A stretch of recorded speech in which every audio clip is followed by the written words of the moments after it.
I don't want to calculate high-resolution utopia for myself only to have it squandered by fortune. How do I ensure the meaning I experience is self-determined? Well, you can't, because there's an arbitrary element to existence. So it is going to be squandered to some degree by fortune. But that's not the point. What are you going to do? Just sit back on your laurels and wait for things to roll over you? So what you do, look, the hero myth basically says, go out there, confront the dragon, get the gold, share it with the community, and live properly. Or it says, the alternative is, face the tyrant, enter the desert as a consequence because everything falls apart, recast structure, find the promised land. Those are the two elements to the hero myth. And that's divine. It's the closest thing to divine that we know. You might say, well, what happens if you follow the divine path? And the answer might be, well, everything turns out perfectly because God is on your side. It's like, no. That isn't what happens, because things don't turn out perfectly. It's your best bet. It's your best strategy, right? That's the thing. And, dragons wouldn't be dragons if they couldn't eat you. And so, but that's okay. That's okay. And this is something I found so useful about the biblical stories, especially about the Abrahamic stories, which I didn't know that well till I lectured about them last year. God calls people to the adventure of their lives. And so you could say, in part, God is that force within you which calls you to the adventure of your life. And it says, get away from your family, get away from your blind and unconscious comfort, and get the hell out there in the world.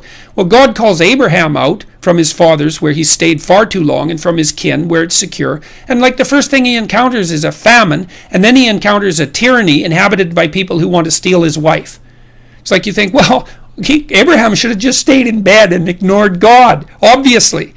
Well, that isn't how it is. It's like we're built for struggle, us human beings. You're not after the bubbles of bliss that Dostoevsky described in Notes from Underground. We're built to contend with the world. We're built to contend with reality. You want a challenge. And the best way that you can take on a challenge, because a challenge fortifies you. So you don't want to be secure, you want to be strong. And you get strong by taking on optimal challenges. And so you lay out your destiny in the world, and you take the slings and arrows of fate, and you make yourself stronger while you're doing so. And you might fail, and fortune might do you in, but it's your best bet. And people have extracted unbelievable successes out of catastrophic failures. And I'm not saying that in a naive way. I know perfectly well what happens to people. You're doing fine in life, and then you get cancer, and then 6 months later you're dead. And all the heroism in the world isn't going to save you at that point. But that's not the point. That's not the point. Life is bounded by mortality. But that doesn't mean that you don't get out there and contend. And you develop by contending, and you minimize the net amount of suffering in the world. And that's something, man. That's something to do.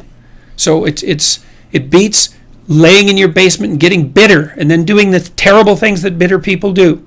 So you can't ensure that the meaning you experience is self-determined, but you can play your role to the best of your ability, and that will be good enough.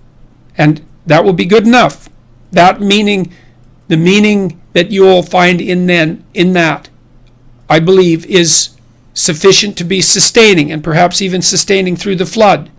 So it isn't that you can avoid catastrophe, it's that you can prepare yourself to deal with it honorably when it arrives. That's what you've got.